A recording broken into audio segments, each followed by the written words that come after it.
essence of our conference here today, the Conference on Retirement Planning, under the theme of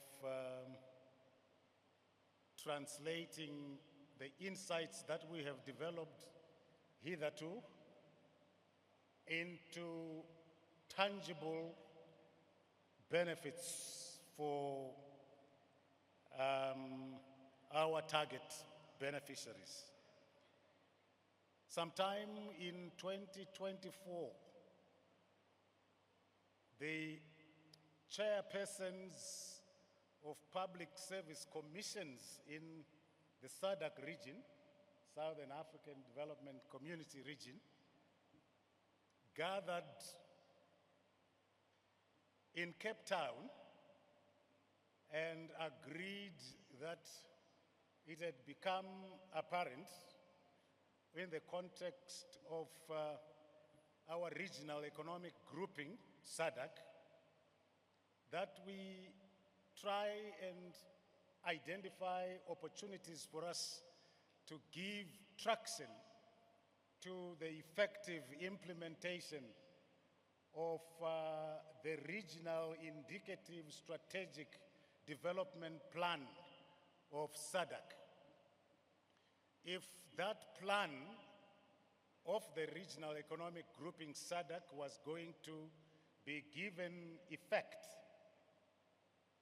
it became immediately clear to us that it was necessary for us to strengthen our systems of public administration and management, because it is through that system of public administration, or systems, if you like, of public administration and management, that all the plans, all the programs of the Regional Indicative Strategic Development Plan of SADC was going to be made possible.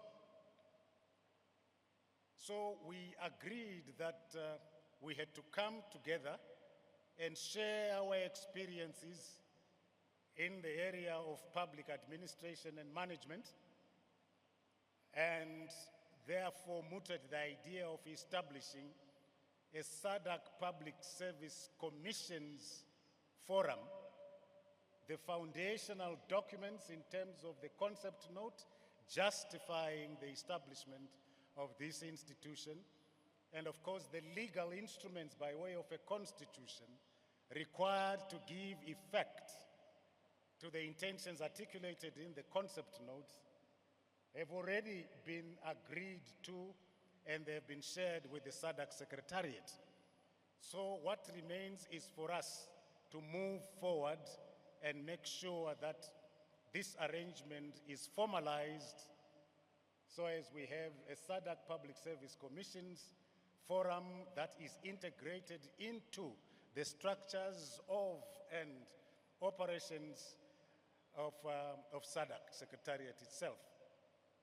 But one of the key areas that we identified as important in ensuring that public administration and management is effective is also to look at issues relating or impacting on the interests and rights of the employees that constitute our national systems of public administration and management.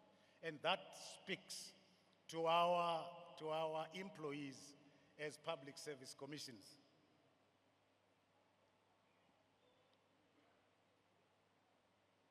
The issue is not just about talking about salaries and conditions of service. Yes, they're very important, but it is in that context that we also said, hey, let us share experiences in the domain of retirement planning.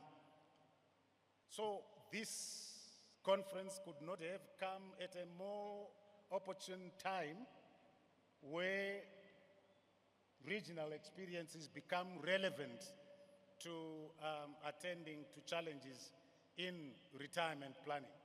It is in this context that we felt that it was important for us to invite the interim chairperson of the SADC Public Service Commissions Forum, Professor Somadoda Fikeni, to come and share the South African experience with regard to retirement planning.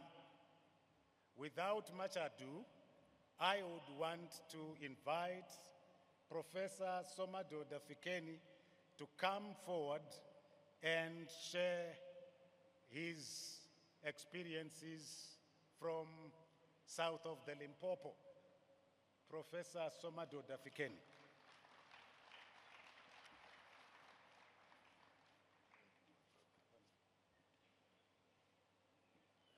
Program Director,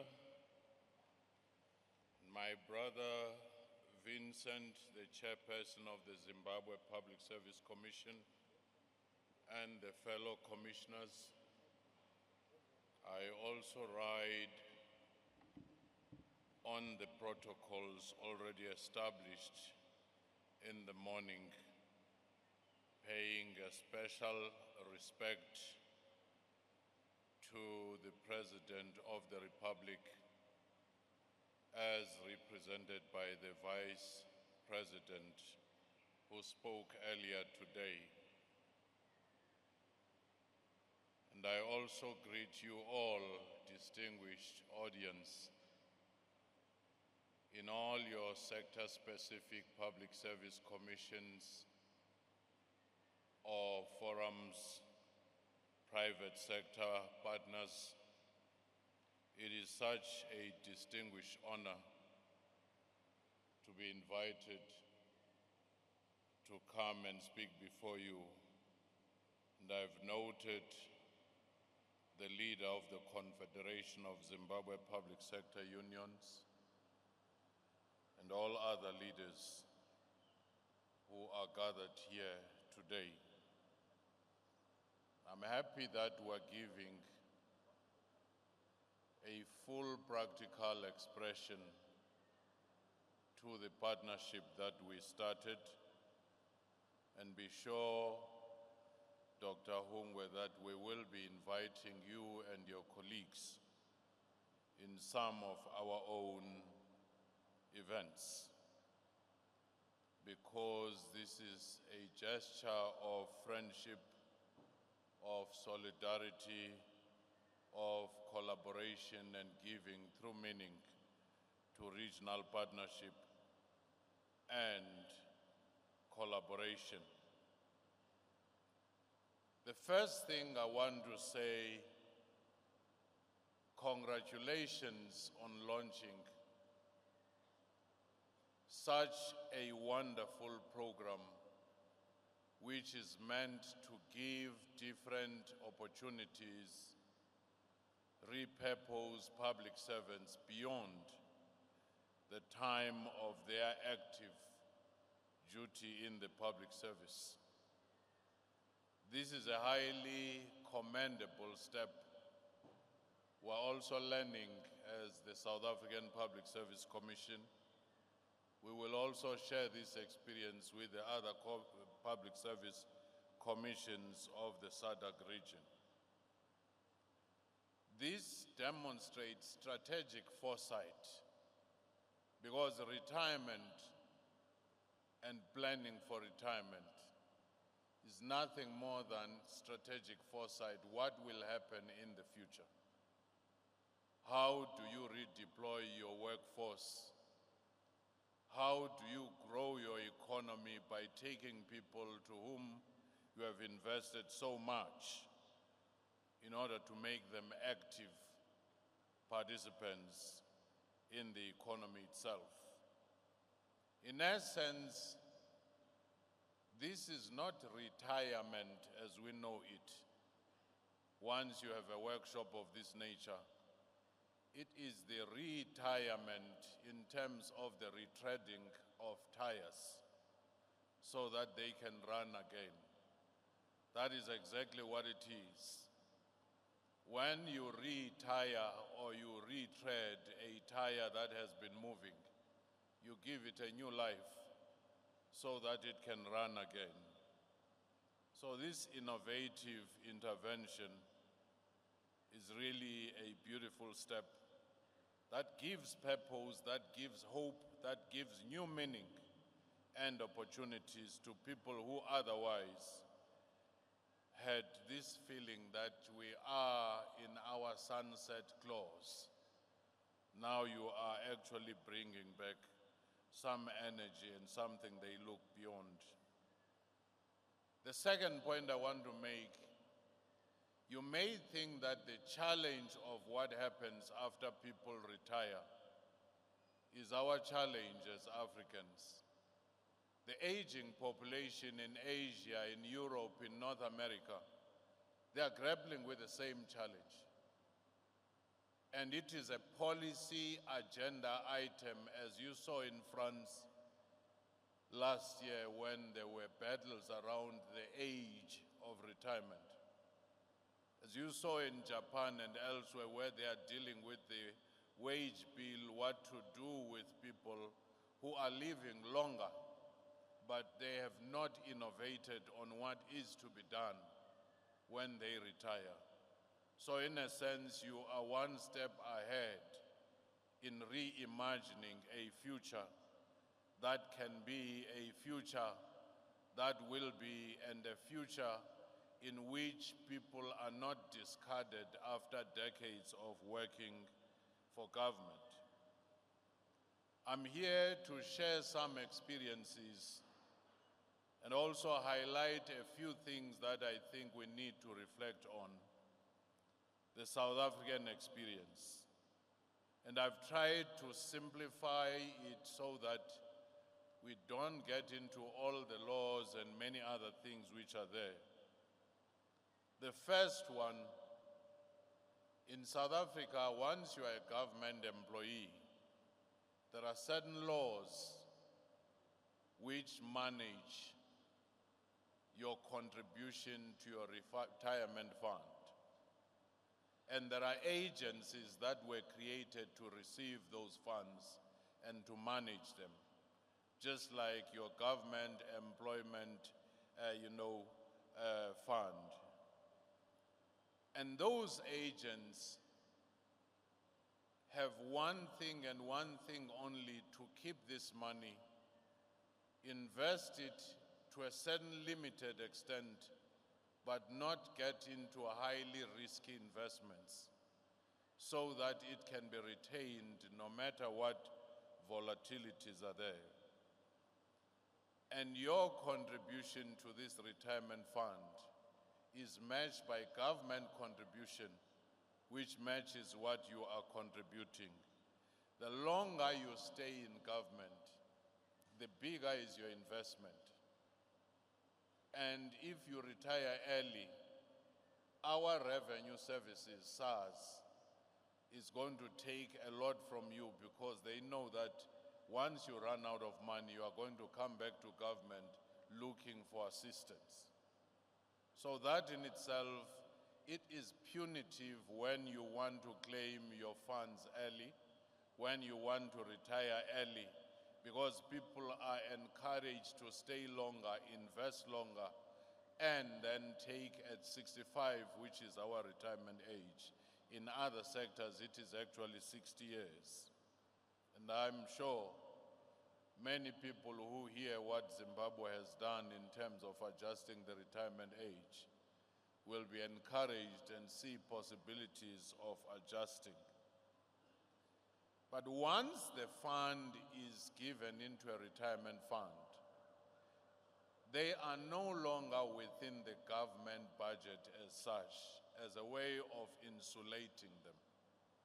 Because at times you have seen in other countries where, when the situation goes bad, you go dip your hand in the pension and then things don't return back to normal. But that does not mean that those pension agencies and pension fund holders do not invest a portion of their money, and as such, some of that money is used in some of the strategic projects, just like you had here in Zimbabwe. More recently, we realized that when there are global traumas which impact on our economy, such as the 2008 global financial crisis and also the COVID-19, there are certain specific pressures on our employees. When inflation is there, when you see that they are struggling, South Africa came up with something called a two-pot system. That two-pot system was simply saying, we will allow on restricted basis that you can access a portion of your pension with a limit. Very often the limit was 30,000, so that if you are squeezed, you wanted to catch up with the payment of your bills, you wanted to get something that you wanted to do, or pay for certain fees of your kids, or pay for some of the things that are pressuring you. And that in a single financial year, you could be allowed one of those withdrawals. But they too can be penalized with our inland revenue, which is SARS, South African Revenue Services, because you are being penalized for withdrawing your money early. But at the same time, it made it possible for some of public servants to withdraw a portion. This was a negotiated settlement with labor, with business, to ensure that everybody is on board. In fact, some of the workers in the public sector were agitating for that. But also the notion of investing a portion of the pension funds, which in any event are invested in different portfolios with enough guardrails, is one of the things that had taken place in South Africa. There are specialized agencies, but in South Africa it's more fragmented. For example, local government employees are not covered by the same. They do have their own agency in the main. State-owned companies do make their own special arrangement. And our laws do allow for people who may opt to use the private fund manager of their retirement, but those operate within the laws. Same laws which say you can't allow this person to access this fund, you can't allow this person, if they access it at this early stage, these are the implications and the penalties. So you do have a far more fragmented structure with some people opting to use the private sector. Even when you are retiring, your gratuity payment or payment of pension, you are allowed to choose a pension fund management entity, which will ensure that you continue either getting out of that investment or the government pension agency continue making payment on monthly basis. In the event of you not being able to live that long, such monies are then redirected through the Master of the High Court or any chosen entity to manage your estate to your family or to your children. Of course, we are engaging with the Master of the High Court because we realize that at times it takes too long if there are disputes when the owner of the funds is no more. Of course, there are many other legal challenges that will come, that normally come with that. But I want to raise other issues which are linked to that, which we have observed. The first one, the issue of planning for pension and retirement should not be something that comes to you in the last 5 years of your employment. As soon as you get into employment, whether you are 25 years, you are 31 years, you must begin to think long term.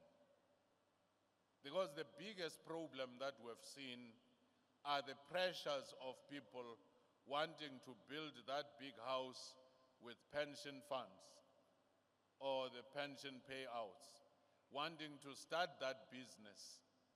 But if you start incrementally, getting that piece of land, getting some of the equipments, you won't have the same pressure as when you just take your money and start dreaming and start having all the things. I want to buy property, I want to start a business and so forth, because that is very expensive.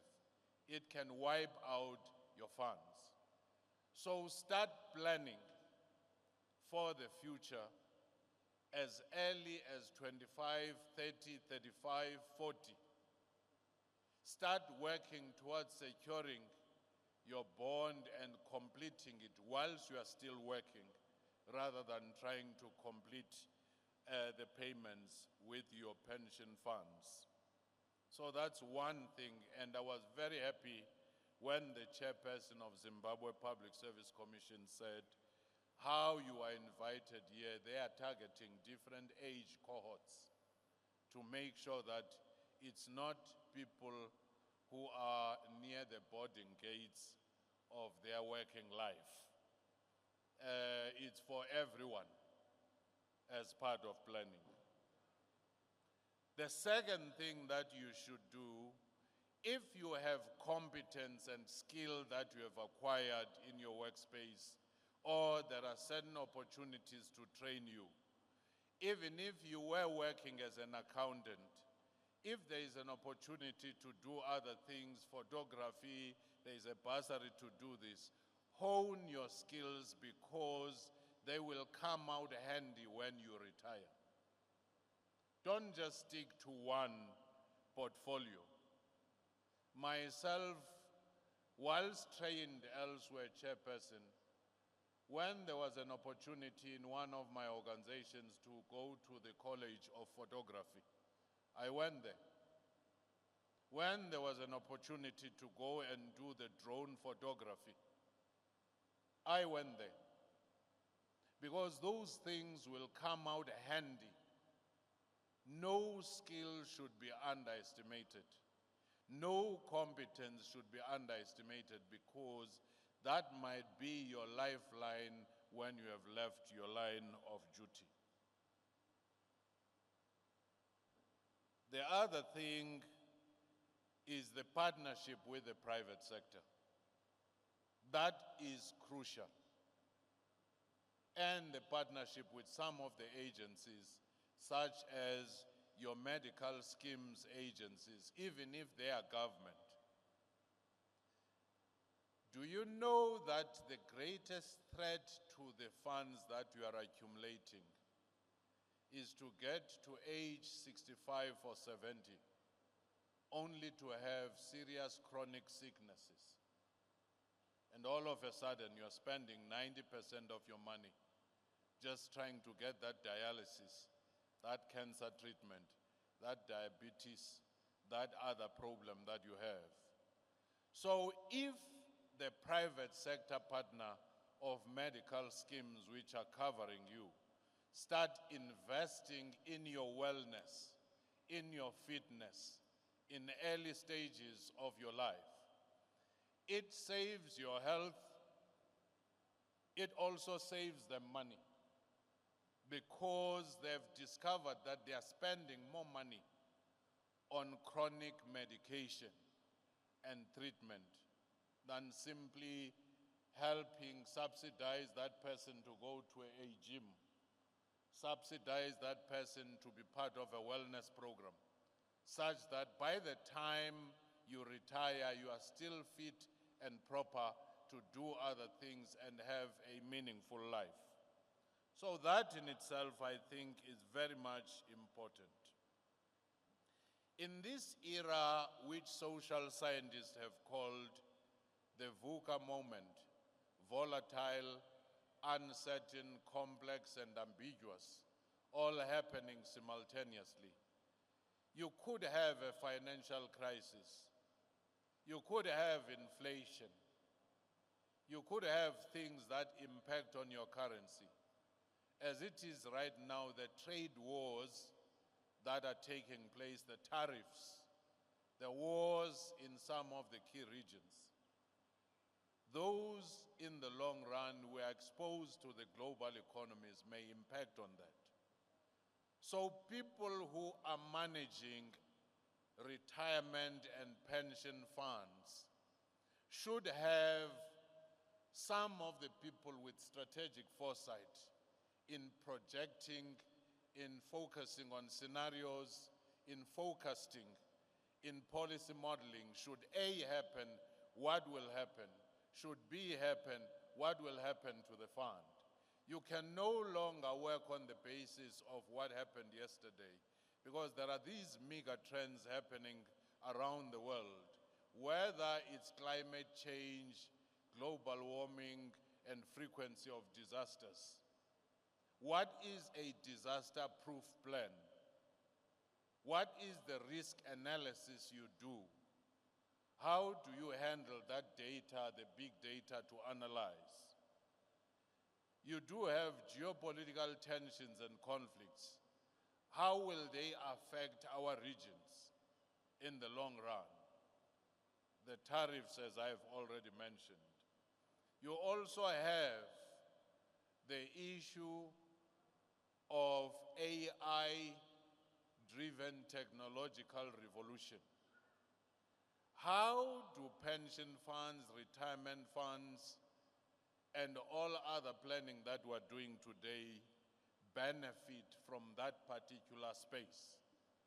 Because if you populate some of your programs with the profile of each one of the employee and be able to project what will happen in 10 years, what will happen in 20 years, how many people have issues with health, how many people are in which sector, then you'll begin to see the AI generative technologies able to come up with models for you to say X number of people will be 70 in the next 7 years. And out of these, X number are women, X number are men. And these live in the rural areas, these ones live in the urban areas. This one has a particular skill according to their CV. Those are the kinds of things that the technology can package for us and provide answers instead of sitting in a corner somewhere trying to do a long workshop with calculators and spreadsheets to say how many are retiring. Those are the answers that your computers today, if you populate them with information, can quickly generate for you. And it can tell you exactly how many have stayed for how long. Thank you. Now, as I conclude, now that my program director has reminded me, the issue of preparing people for retirement at the exit point. The exit point, remember, can take 5 years. It can take 2 years. It can take 3 years. It can take 6 months when you suddenly realize you have worked in this department for 40 years. All of a sudden, you have to exit. Do we have psychological services? Do we have programs to assist people to be mentally ready for such exit? So those are some of the things that we ought to be talking about. If there was more time, we would have spoken about the mentorship, where you take people who are seasoned in a particular area. You bring them back for workshops or to mentor some of the young employees, where you expose them to some of the agencies beyond the borders of your country.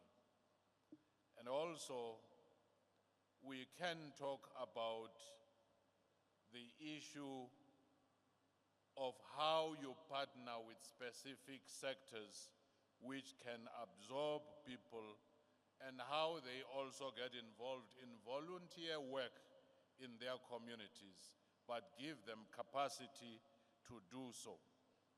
So that skills competency profiling is something that should be part of this particular planning.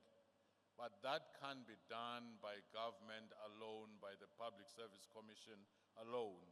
It needs smart partnership with the private sector, smart partnership even with the civil society, with labor, even with the traditional leaders, chiefs in their different areas, because some of them do hold land.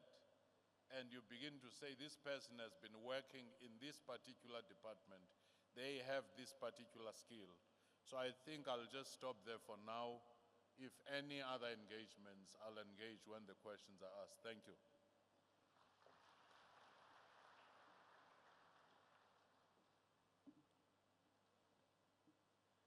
Thank you very much, sir, for giving us the South African perspective as we benchmark Zimbabwe against its regional peer. And I think most of what you've actually highlighted is what earlier on Chairperson Dr. Hungwe made reference to, the mandatory induction on retirement planning at recruitment and such issues. So we'll now get into our panel discussion. I'll just ask each of the panelists to reflect on the presentation that has just been made, maybe 2-minute reflections each before as we start our program, starting with you, sir. So you can just make reflections while you're seated, just 2 minutes each. And let's stick to the 2 minutes, please. And you can introduce yourself, and then you give us your reflections for 2 minutes. Thank you very much. My name is Ntogozis Mapenda, a retired civil servant. I would like to thank Public Service Commission for this opportunity, that at least we can reflect in terms of retirement planning. The focus being on business, setting up a business. I think basically like what has been alluded to by the speaker, you start a business as a vision. The most important thing there is the strategic thinking. What exactly do you want to do?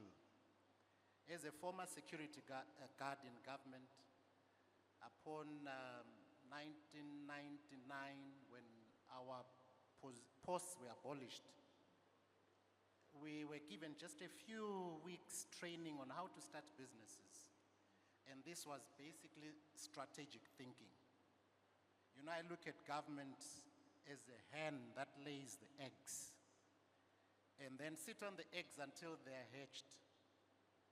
I believe that government needs to look after its retirees and make sure that it provides a legislative framework for them to go into business.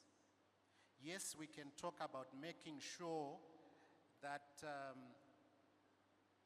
the pensions are good, but we also want to go into business and dive into the deep end, where we need support from government institutions and government to enable us and give us an environment where we can do business and thrive. For now, I'm sure I can stop here and probably go in further as we go along. Thank you. Okay, you can hand over the mic. Yes, thank you.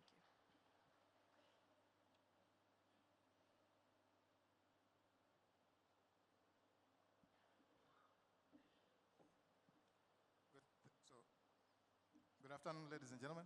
Prof, thank you very much for the presentation. So hopefully at some point we may have a conversation on lessons that we have learned from the earlier presentations from the Public Service Commission. But for the professor, I am from the private sector. In this country, the retirement framework has 3 pillars.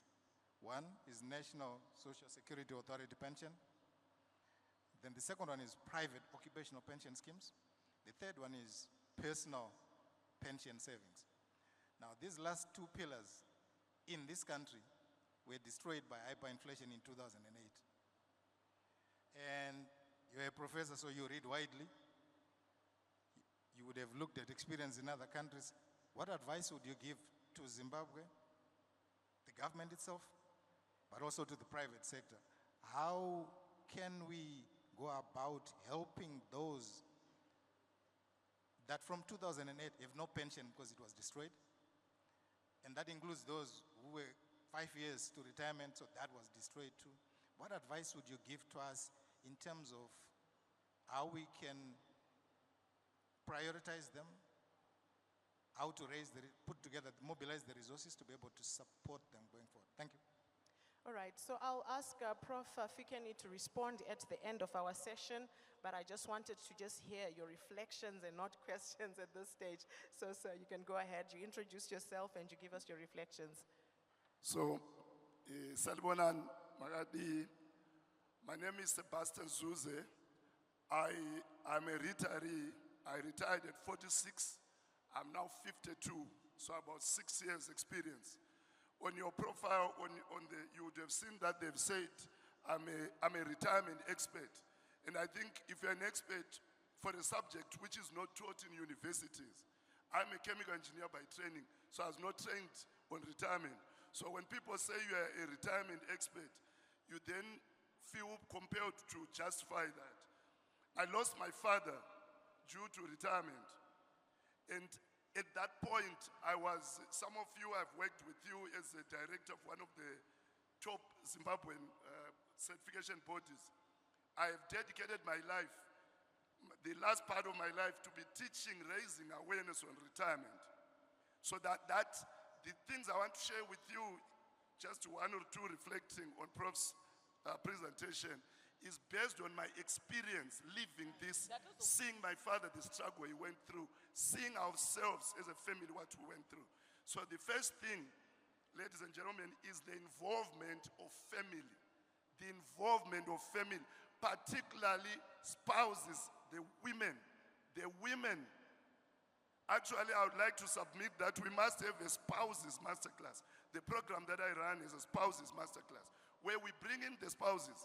Most of the men here will agree with me that your wife carries a much bigger role in your retirement. When my father was told to retire suddenly, my mother couldn't take it.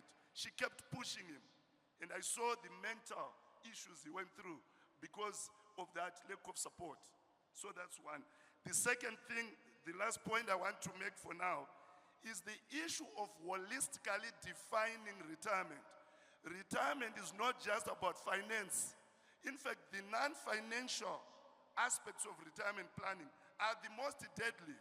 You know, when I sit and listen, when we talk about retirement planning and we leave out the non-financial, particularly for people with big titles, directors and all. I was a director myself.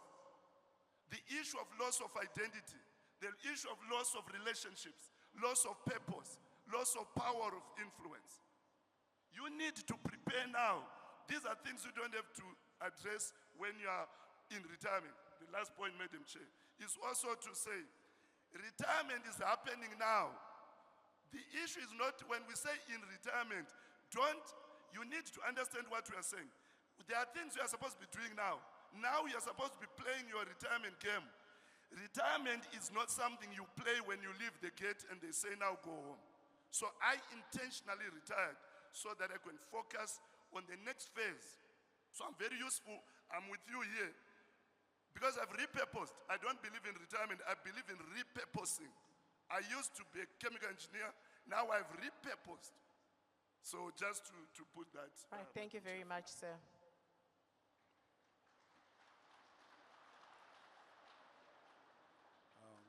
Thank you. I'm not yet retired as yet. My name is Tagawara Shampes, currently with the Zim Treasury.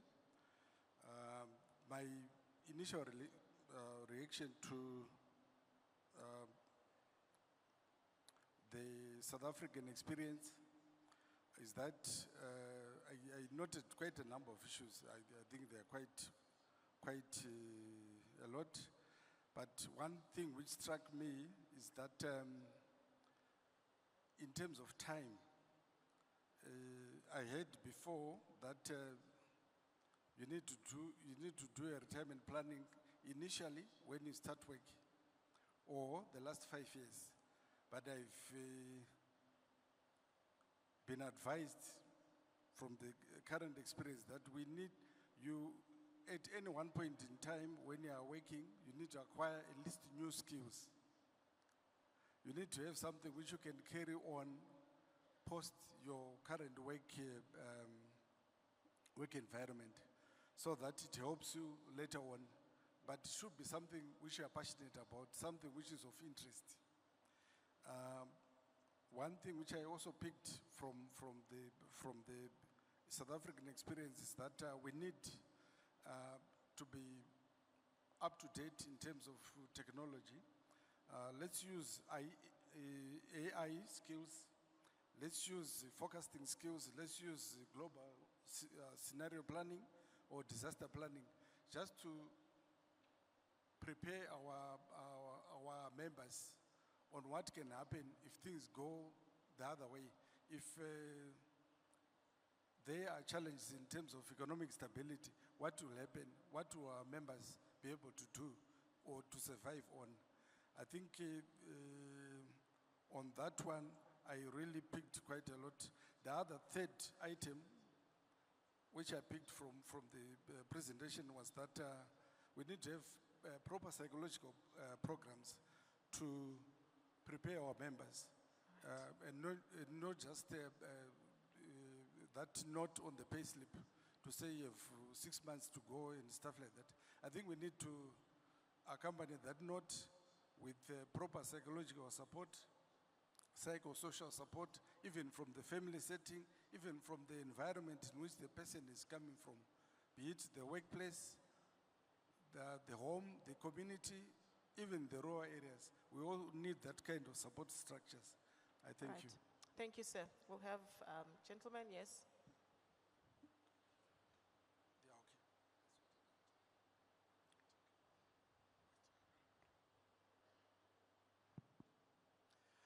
Thank you very much. Allow me to reflect on the presentation by the chair by referring to the agribusiness value chains. You see, for retirees, the agribusiness value chain offers quite a lot. From the input supply, you go to production of crop and livestock, processing, distribution. There is quite a lot. But what is important is for us to choose last 5 years. For us to choose last year, yesterday, or tomorrow, don't be late. Where do you want to be? Where is your interest in that agribusiness value chain? Where do you have the relevant skills? Is there where you can maximize interest and skill? That's where you belong. We need to choose that. Now, you need to ensure that you plan. Planning is central. Come up with the course of action.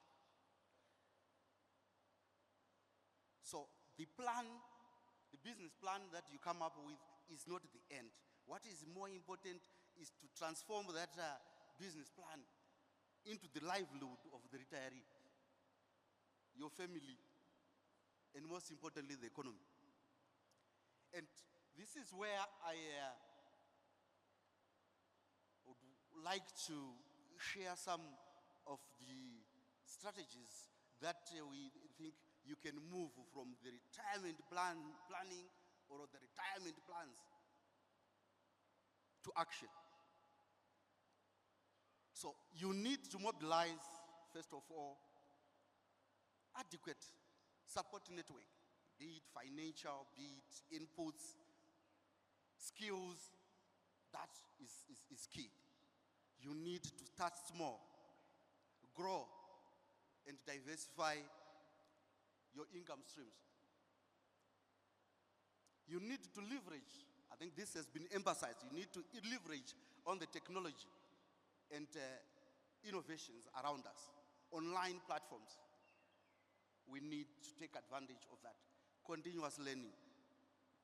We need to know, to continue to learn the business that we are in.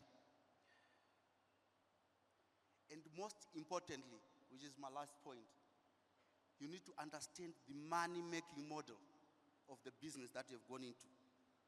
Ndoita Mari say, where are the variables that make me money? I think that is what is very important, and I want to stop there for now. Right, thank you. We'll have our last speaker. Thank you very much. My name is Patrick Gombe from the Insurance and Pensions Commission. I am here representing my commissioner, Dr. Grace Mrazikwa, who could not attend due to other programs.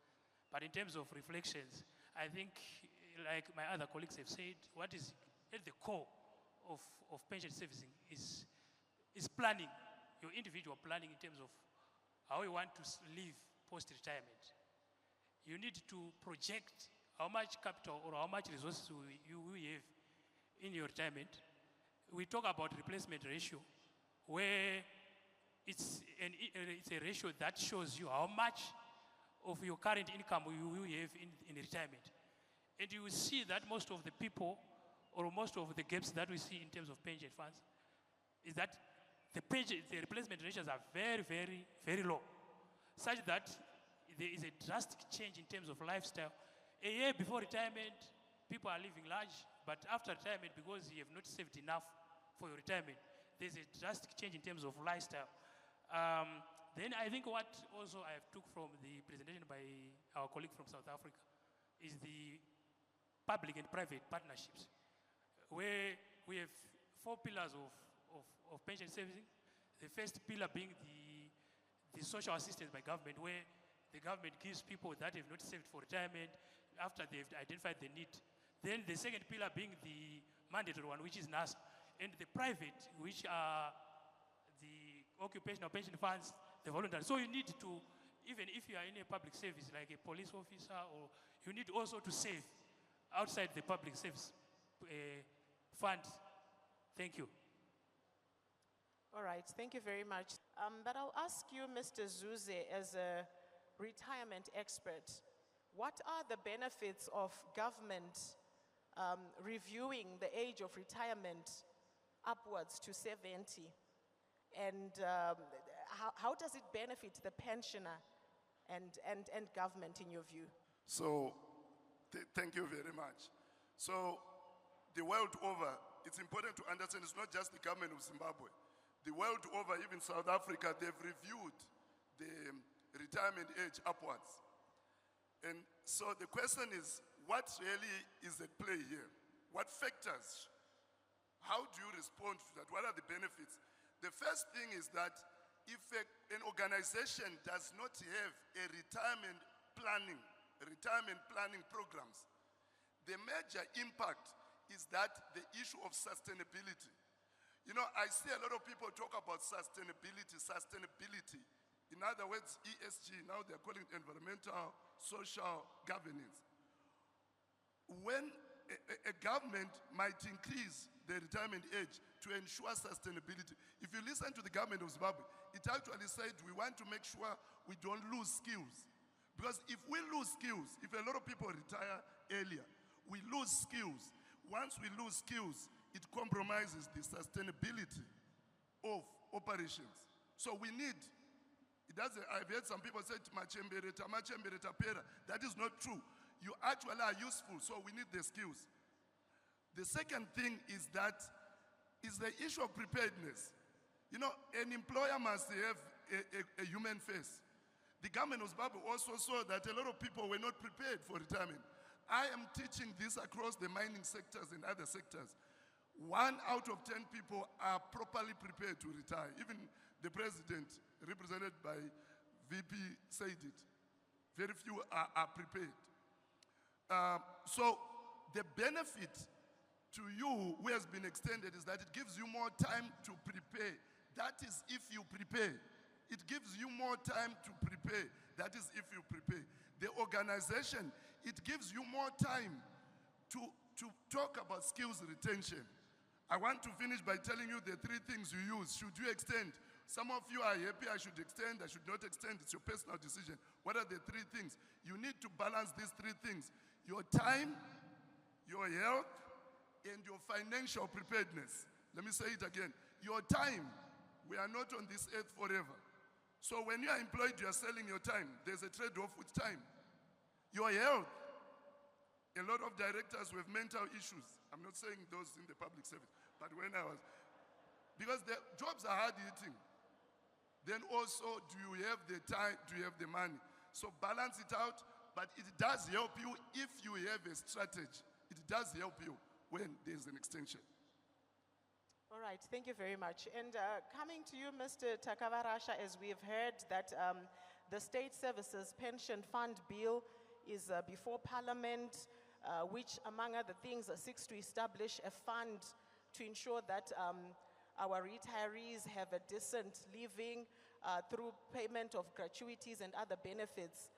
How is it different from the pay-as-you-go scheme, which is currently obtaining for our civil servants? What are the benefits, in your view, of this specific fund?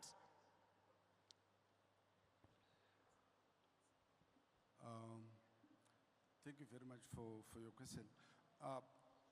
It is important to go the defined benefits move than the pay-as-you-go, because pay-as-you-go, it's more strenuous even for the fiscus. The reason being, instead of saving money for investment so that it's then used in a pool to pay off those who are retiring, we are paying those who are retiring from the pool, from the contributions being made by current members. So there's no certainty, rather, it doesn't give that confidence that whatever you are going to collect is going to be enough for those who are going to be retiring soon. But the option which is currently in play, where we have the state pension, it's a better option. The reason being, when it starts rolling out, investments can then be made in a more stable and certain manner or direction. And it ensures that whoever is going to retire is going to get his benefits in a more opportune time than to collect from current members and then dishing it out to those who are retiring. The other option is better. The one which is being proposed by the Public Service Commission is a better option. Thank you.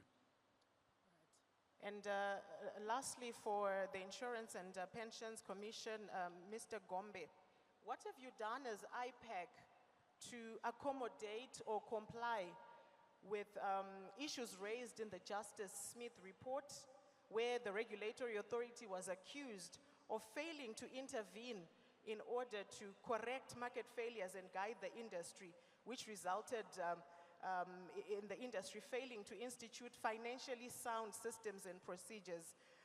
The Justice Smith made the following observations, and I quote, "The industry players trampled on reasonable benefit expectations of its customers, leading to loss of value.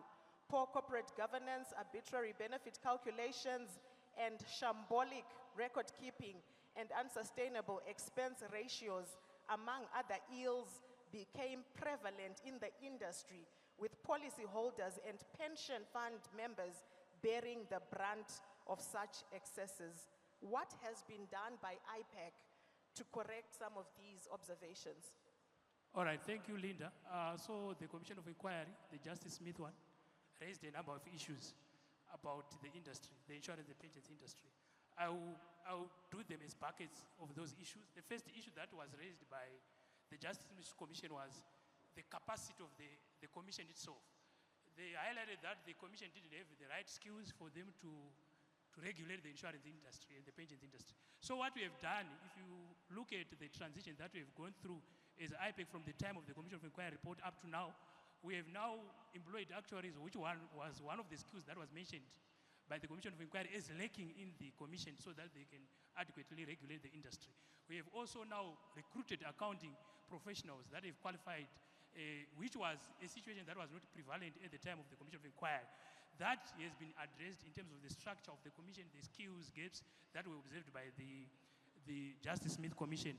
Then the second issue that was raised by the Justice Smith Commission was to do with our laws that we use for regulation. The Pensions Act, the Insurance Act, and even the IPEC bill. They said some of the laws were outdated, and we have started the process of updating the law, with our first win being the Pensions and Provident Funds Act, which was gazetted, and it's now law in 2021. What is left now is for us to gazette the regulation supporting the act. Then the insurance bill is at an advanced stage of being promulgated into law. It's now before Parliament, as well as our IPEC bill.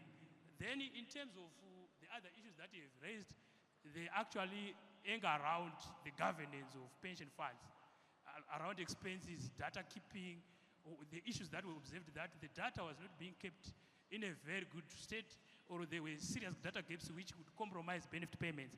So what we have done, we have now issued some governance frameworks which direct insurers and pension funds in terms of what skills do we need at the senior levels.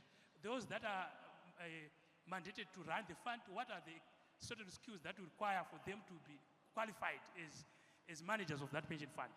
We also have put in place risk management frameworks which we expect and monitor that they must comply on a regular basis. They submit returns which we then validate if they are complying with the requirements of the law. In terms of the expense framework which you quoted in the court, yes, that was a fact at the time that there were high expenses in the pension industry, people getting a lot of money, paying themselves hefty salaries. But that has been already corrected. We have issued an expense framework which puts caps to what can be charged on the pension fund, what administration fees, the salaries of management for pension funds. So that is sort of freed assets towards benefit payments, because now the expenses have been kept to a certain level. You need to justify yourself why you should go beyond the cap. That's to do with the expenses, governance, risk management. Then critically, the Commission of Inquiry recommended that there must be compensation for those who were affected. There must be compensation for those that were affected by the loss of value in 2009. As you know, some of the pensioners, because of inflation, they started getting close to nothing, and it could not help them in retirement. So what we have done in consultation with government is we have drafted the law that guides in terms of compensation, and we are at an advanced stage in terms of that compensation process. The stakeholder engagements have fairly gone well. Where we are going to make pronouncements around compensation very soon. I think that probably could help, but if you have got anything that require me to amplify on that, I can do that. Thank you. All right, thank you very much. A round of applause for our panelists. We'll now take questions. I see a number of hands up. Can we have, yeah. I'll ask you to stand as you give us your question so that the people up front can see you. Thank you, Muriro. I just want to, first of all, commend the Public Service Commission for this important gathering. But my question, notwithstanding the fact that I also need to really congratulate my panelists. They've done My a lot. apologies. I think the panelists are also struggling to hear you. I'll ask you to place your mic closer to your mouth so that we can Okay, hear you. I was going to say, let me also congratulate the panelists because they are raising a lot of pertinent issues that we need to take on board so that we'll be able to really move forward. Whilst we speak of having to have savings first before you invest, whilst we also speak to repurposing, as one of the panelists said, that was brilliant.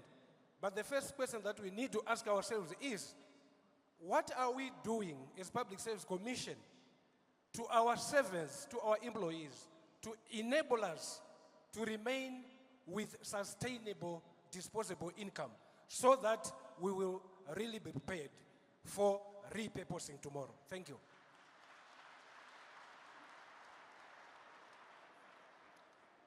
All right, and then I'll also just ask as you stand up with your question, just let us know who your question is directed to. I see a hand up in the front, and then we can also try other rows as well.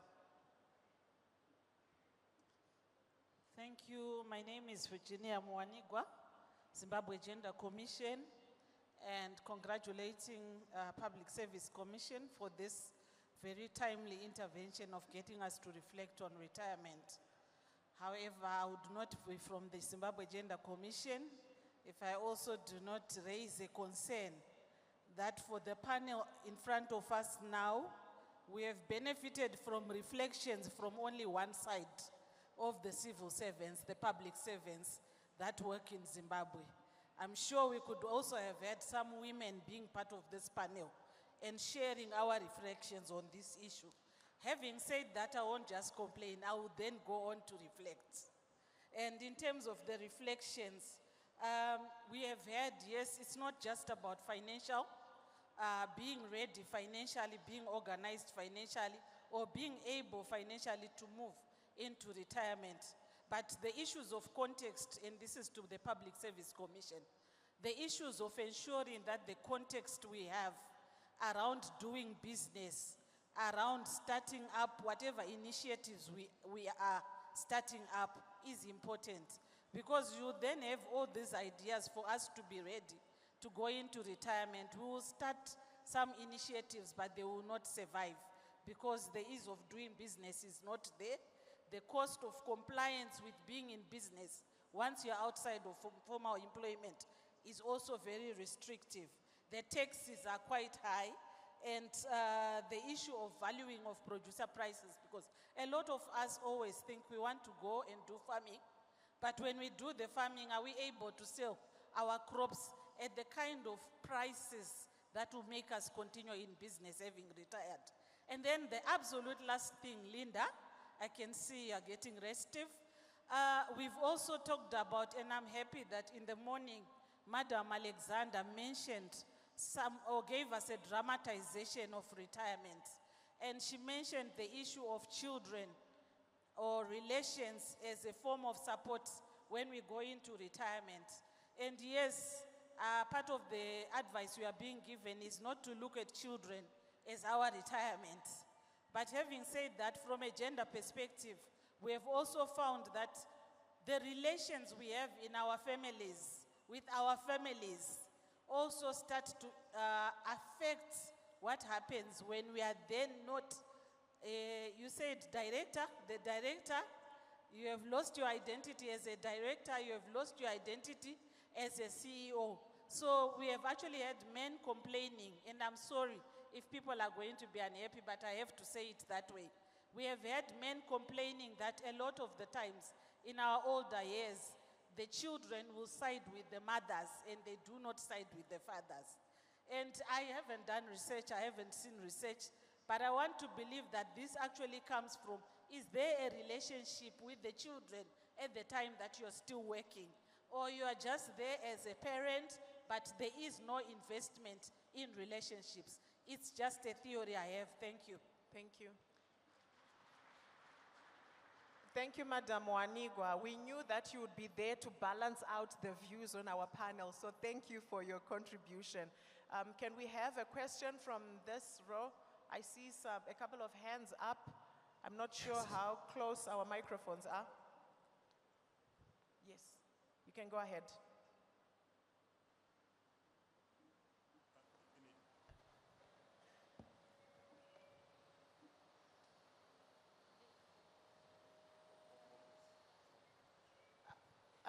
Yeah, please go ahead with your question in the interest of time. Thank you. First of all, I would like to congratulate Public Service Commission for this initiative. And to me, while such an initiative is long overdue, it is important to express that the program may be null and void if it were plainly treated as a big-worded conference. But my worry or my suggestion is, may this kind of workshop be cascaded as well to the spouses of the retirees so that they may be cushioned from the shock associated with their breadwinner retiring and also be cascaded to the children of the retirees. Thank you. All right, let's have our last question. I see in that row there, the gentleman with the, is it white or blue shirt?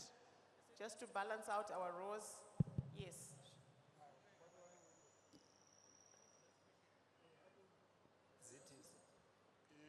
Hello. My name is Shinawako Vitalis. My point is, as an aging father, I have actually beared children, and my age has been actually, and my health has been actually affected by that social duty. I actually want to highlight this, that we also need to be given pension on this social duty of being fathers and mothers to this nation. Other what countries are what actually compensating their nationals after having reached a what certain age. For an example, South Africa, it actually compensates persons who have actually reached just a certain age without having been employed somewhere. Those old persons, they are actually living better. That is actually affecting us here. The what little money that we what have now, we actually use it to what treat our old parents. If these old parents were being compensated for what bearing us, we could actually have lesser burdens than now. Thank you. All right, so as we respond and then end the session, I'll ask the panelists, beginning with you, Mr. Gombe, to just touch on what you can, and whichever question has been responded to, I'll ask the next panelist to move on to the other question or contribution, as you also give your closing submissions. All right, thank you. I just want to speak to the issue that was raised by a colleague. I think we seated there in terms of the informal sector, where you start business, and it seems to be very difficult to strive. What we have in terms of pension savings, we also have a product that suits those types of business, what we call micro pensions. Micro pensions is very flexible, because when you get the money, that's when you contribute. When you don't have the money, you stop your contributions. But you have something that you are saving towards retirement. When you retire, yes, you are in the informal sector, things are difficult, but retirement is actually coming regardless of whether we are informal or formal sector. So you need to save, and there's that product that can meet your needs in terms of retirement, the micro pensions that is available to augment, because the purpose of the private or the voluntary pension schemes like the micro pension that I'm speaking to is to augment what is already offered through the Public Service Commission pension fund. Then my closing remarks obviously is to encourage everyone to plan for retirement. As IPEC, we are available to assist those who also want to get into private pension or private occupational schemes. We have the frameworks, everything is clear. It's just a call away. We will give you guidance. We will also guide you in terms of how to invest so that you have a meaningful and a decent retirement. You enjoy retirement rather than worry about retirement. Thank you. Thank you very much. Yeah, you can go ahead. Thank you very much. I just want to maybe conclude by sharing some of the programs that retirees can actually benefit from the Ministry of Lands, Agriculture, Fisheries, Water and Rural Development, where we are actually maximizing your opportunities in the agribusiness sector. Earlier when I talked about the understanding the money-making model in the business, that how do I make money in blueberries, how do I make money in goat, in poultry, we have our extension workers. You used to know them as extension workers. We now call them agriculture business advisors, right? Psychologically transforming them so that they can work with you and really advise you accordingly. They have been equipped physically in terms of motorization, the technology, the tablets, And we also have got an online agriculture education college that we have reintroduced. And this one you can register and, benefit in a number of ways.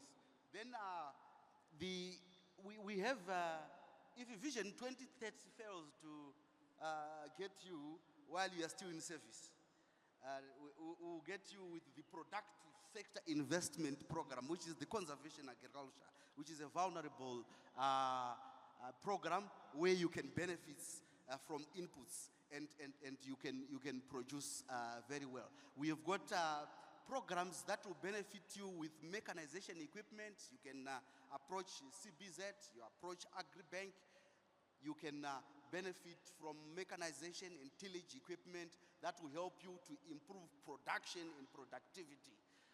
We have got value chain financing programs.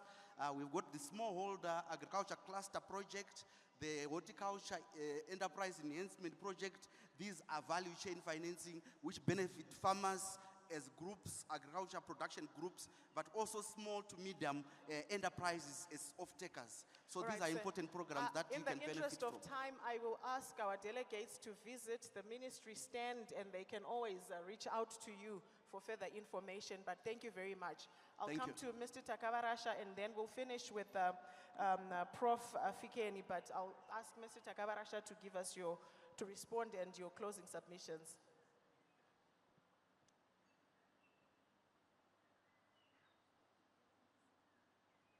Thank you. I would like to respond to at least two of the comments from the audience. The first one was from Executive Secretary for Zimbabwe Gender Commission, Ms.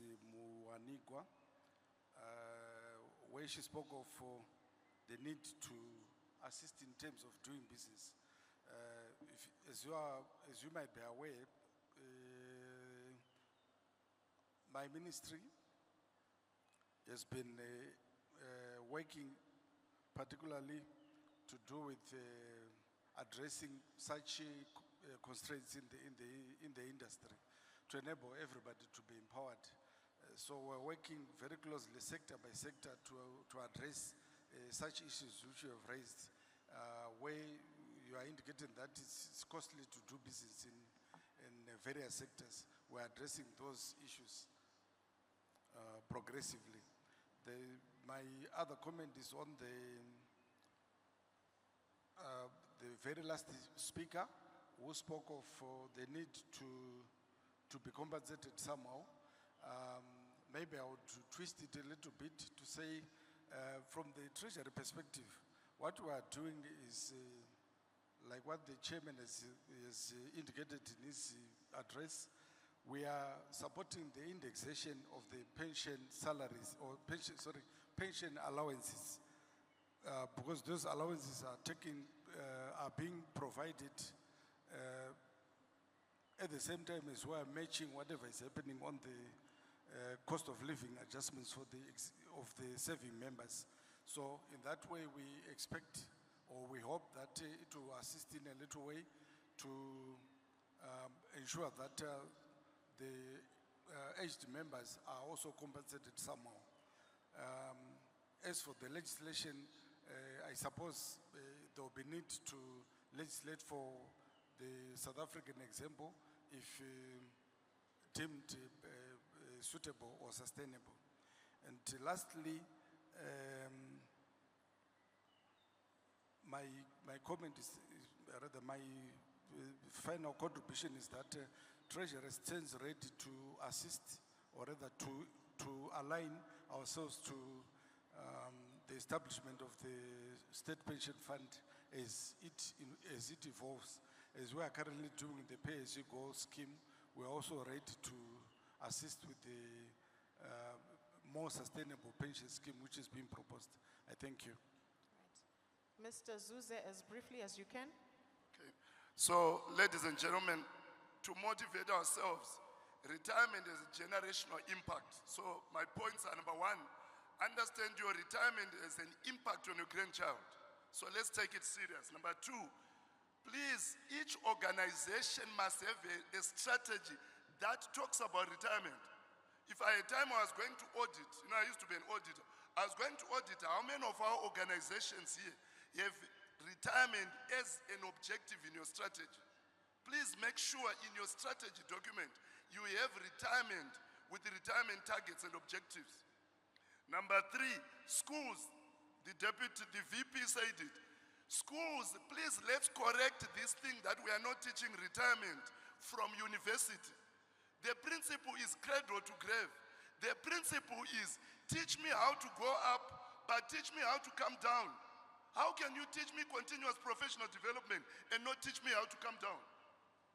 Please, I'm encouraging universities start teaching retirement as part of that. Thank you very much, Mr. Suze. The last one is let's have a holistic, let's talk of estate planning. Estate planning is part of retirement planning. Make sure we are sorting out our issues with the Master of High Court. If you have a retirement plan, it will naturally talk about what happens to all these assets you are getting. Yes, let's get assets, but we are not going with anything to the 6 feet. Let's have a plan to leave them here. Thank you very much. So, thank you very much. So, as I said, I am from the private sector, but all I would like to say is well done to the Public Service Commission for carrying this message to all their employees about the importance of retirement planning and also conscientizing their constituents in terms of the impactful investments that they have put their money into in support of government national programs. The lesson for us from the private sector is, I think this is very important, and we would like to take this same message to the private sector so that we carry the same message of the importance of retirement planning to that sector as well.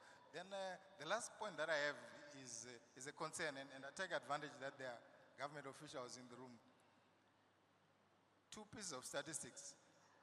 It says from Zimstad that 76% of the economy of the country sits in the informal sector. So this is none of Public Service Commission or the private sector.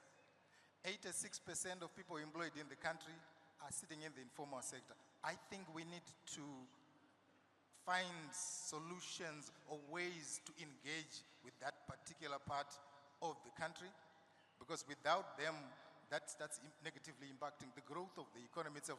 And because these are Zimbabweans, we need to provide the same attention that we provide to the Public Service Commission to them too. Thank you very much. Thank you very much. And Mr. Mabena? Thank you very much. I'll be brief. One thing I would like to say is that I'm quite happy that we have senior government officials here responsible for formulating policies that will safeguard the civil servants if they go into business. You need to protect us as we go in as greenfields into business. We've realized that there are certain barriers of entry. For example, if somebody wants to register a company and you want to attempt to address some tenders from PRAS, you will be required to have certain number of years as experience. That being not there as a former government employee or a retiree, I propose that the senior government officials here come up with policies to protect retirees who want to enter into business, and make sure that you nurture us. We are the government, we formulate policies, and tomorrow, remember, you are also going to be a retiree who would want to go into business. Think about that seriously. Thank you. Thank you very much, Mr. Mabena. And lastly, Prof. Thank you very much.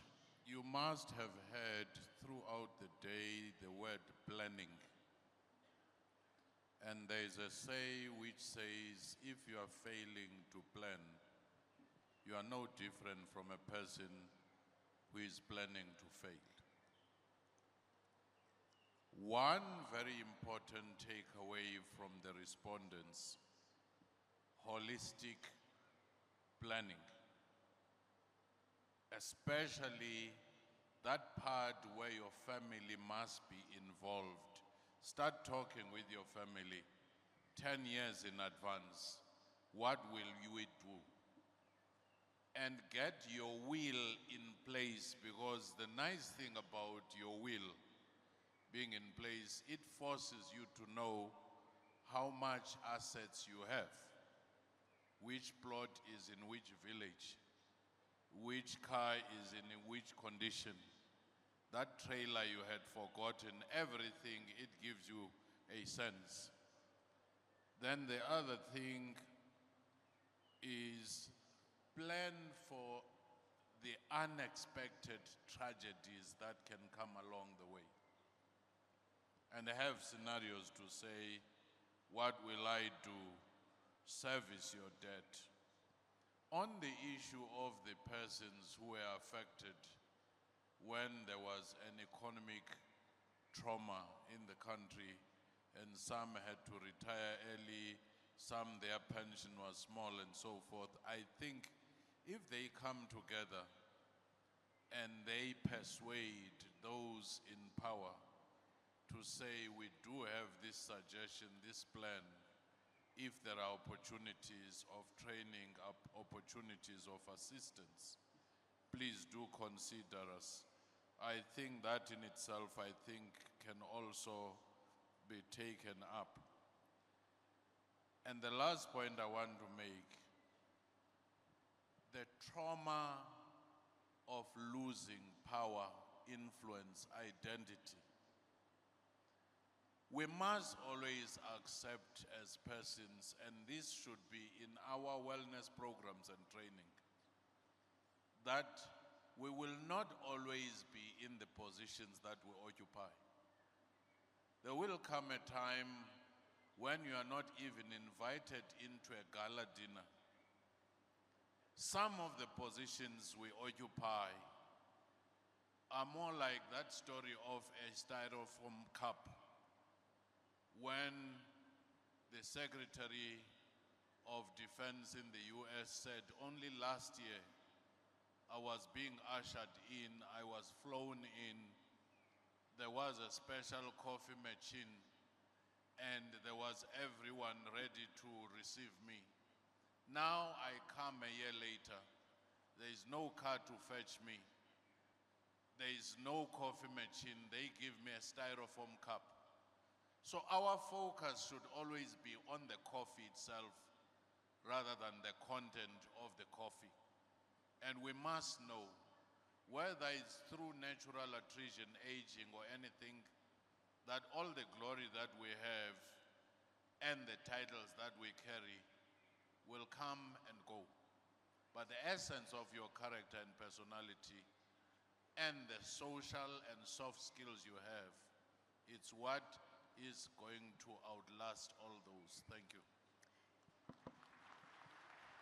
Thank you very much, Prof. Fikeni, and this brings us to the end of this session.